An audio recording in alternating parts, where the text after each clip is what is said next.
Welcome to the Clock Tower. I'm Brandon, and today we're looking at SAO Alicization Volume 2, and we're looking at the Avatar Net traits. We're kind of looking to see what support does it bring into the Avatar Net decks that may change how the game gets played.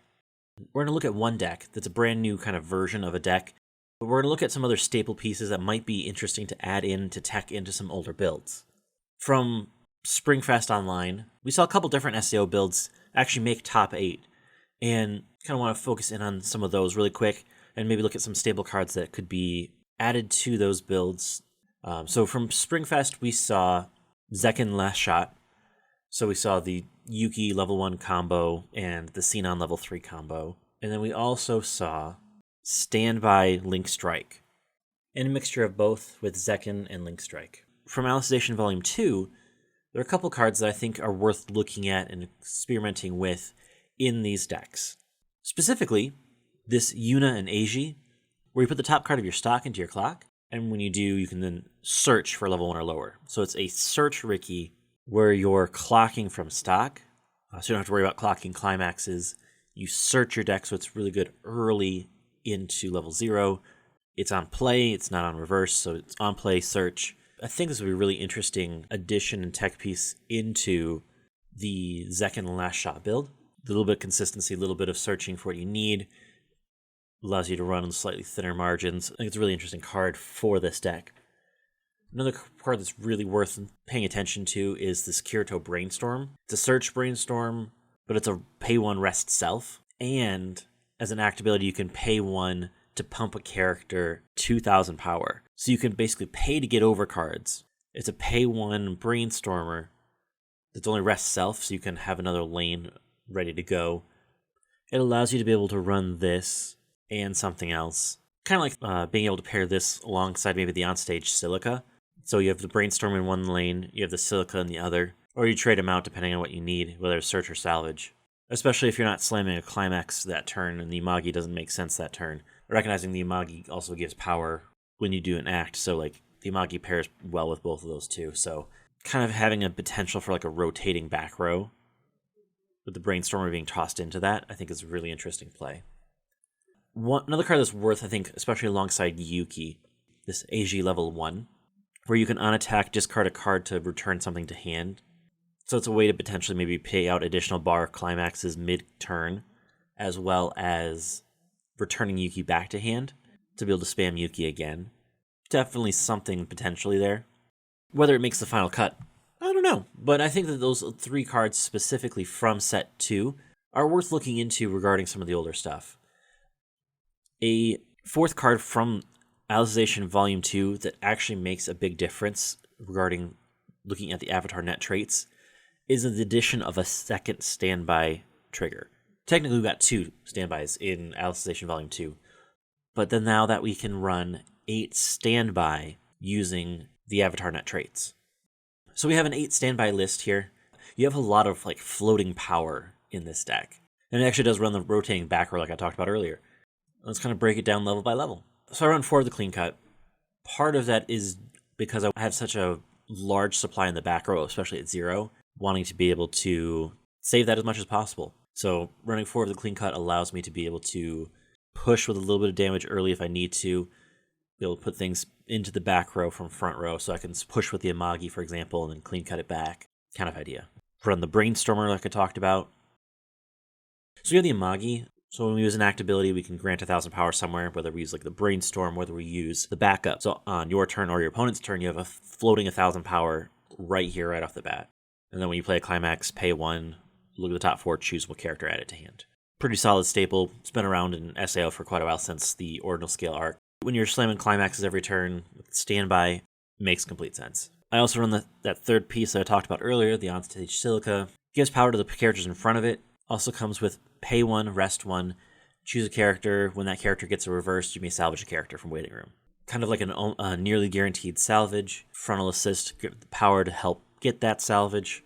Pretty solid staple in standby deck. We also run the Gathering Materials Silica, so top check, hand filter. It's also a level 0 bomb. Really more playing it for the top check filter at this point, especially because we have a lot of floating power. The bomb isn't as needed, but at the same time, it also can deal with things in certain ways. So having this resource available, great, ready to go. I play it more for the hand filter more than anything else.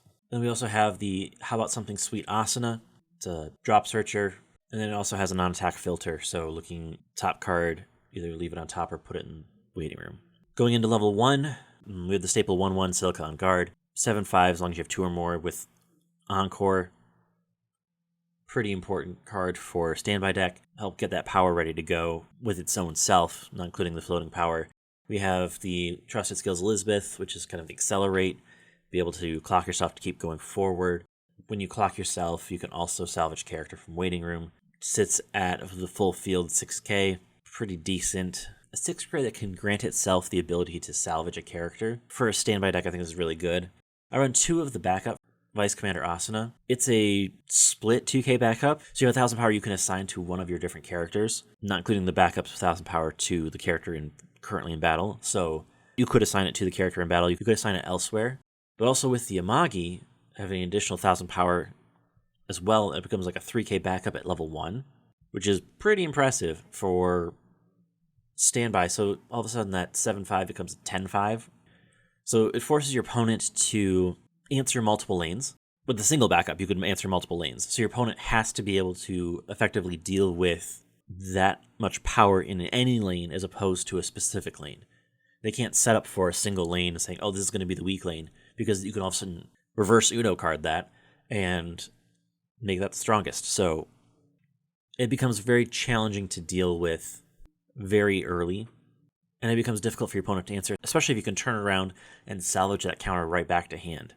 Hitting level 2, running with the 2/2 Lisbeth, 1,000 power for each other, so 10/5. If nothing else is rested in the front row, you can pay 1 rest it. Essentially, it's a pay 1 encore if your opponent steps over everything. It's almost like an emergency save feature built into the card right away. We then also run the Surging Raid Silica. It grants encore to the character in the middle, and then also grants 1,000 power to all your other characters. So it's power pump. It also grants encore, which I think is a pretty strong feature, especially looking at some of our level 3s, as well as global 1k power. On top of all the other power that's going on, the 2/1 makes your 1/1s even better. Definitely worth running. I run it as a 1-of because you have so much selectivity with this deck. Also run Opposition of the Shield. 4 copies to make sure we get it in hand. Money counter. Being able to negate damage is fantastic, wonderful, helps save you the game. Shuts off things like the new Saber combo from Fate, or quintessential quintuplets, top end coming up here pretty quick. Great ability to help prolong the game, which is something that, as the standby deck, you really want. Looking at level 3, we run this early play, Adventure with Everyone Lisbeth. Notably, it's a stock healer, so being able to heal the stock helps keep costs down, which helps build up stock to help play out that money counter as well. We also then run the Lifa early play, which is a 5 or less cards in deck early play. Again, a global 1,500.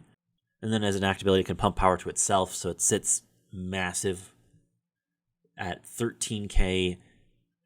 And then when it does that, it grants it hexproof. Power itself up to try to step over things, and power up the rest of the field. It makes it a really helpful card in order to keep the deck going forward. Also run the Link Strike Silica, on play heal, gains additional power, so it sits at 11. During this card's battle, your opponent can't use backups, so they can't back up that lane. So you're going in power to power with the global power that you have in this deck, with the additional power that you can grant. This character can basically step over what your opponent's doing.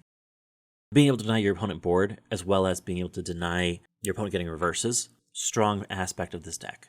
We also then run the Full of Vigor Yui. On play power. On play, you can also ditch 2 cards to stock swap your opponent.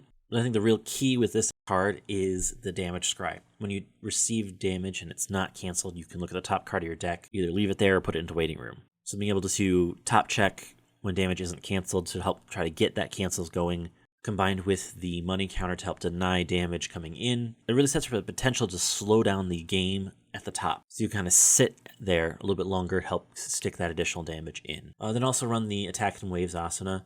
It grants 2k power and it grants memory kick, so it also can help remove difficult targets from field. You have the potential to stack up crazy amounts of power to deny different lanes at different times throughout the game, So with all that floating power, you're able to deny your opponent's reverses, you're able to win board, you're able to kind of push damage with that. So it allows you for a different style of play with the Avatar Net deck than you've been able to previously. Previously, with that standby, only being able to have 4 standby, you kind of had to supplement that in some way, trying to push in other means. Especially with the only climax swap for SAO for Avatar Net being at level 2, you kind of had to rely on what the deck gave you in many ways, and kind of play with what you had, which is why we saw the standby Link Strike. Running Pants as the top end, trying to help get the standby in, so you can spam the standby throughout the game by, when you trigger Pants, bringing it back to hand. Notably with this, you don't run the standby combo, and partly that's because the combo itself almost takes away from the deck. You have all this potential floating power in the back row, that running the combo from the back row, bouncing it to hand to grab another character, almost isn't worth it in this deck, because you're trying to get all this power, keeping the power on field, keeping the characters you already have ready to go, which makes it a really interesting deck kind of going forward with that. Notably with this version of the deck, the only way to grab the money counter is by drawing it, so kind of being aware of that, which tends to make it so you hold on to that card a little bit more, because you don't have as much of ease of access to it. Outside of that, the floating power is kind of like the real main thing of this deck. Damage cry at the top is nice, but that floating power, being able to deny your opponent's field through reverses, definitely a way to go here. That being said, realistically, you're going to be comparing it to Data Live being the kind of most prolific 8 standby deck to this point. And I think it definitely has potential to kind of mess around with it. It has that defensive power that you would want to see in a standby deck, as well as the potential for offensive power, especially with cards like the new Brainstormer. I think it's definitely worth running, worth looking at. So kind of recapping, kind of looking at Volume 2, there are about 4 cards that I really think have the potential to affect the Avatar Net decks, some more than others. If you have all this Avatar Net stuff just kind of laying around ready to go, you only have a couple of cards that you would want to even look into getting from the new stuff. And realistically, they're going to be relatively cheap. At most, they're rare in rarities. The climaxes are going to be cheap, being the army deck climaxes. I think you got a lot of potential here with the new release. You have new decks with the Fluctlight traits. You have new tech for the Avatar Net decks, as well as the functionality to be able to build a new style of deck. So I think Alicization has a lot to offer, and looking forward to see it coming out. Next week, we're going to have a clock talk. We're going to be looking at what happened during the English stream. And on Thursday, we're going to be finalizing that 5 cards, 5 minutes, looking at Alicization, uncommons, commons, looking at what things are out there for the set. So until next time, have a good one.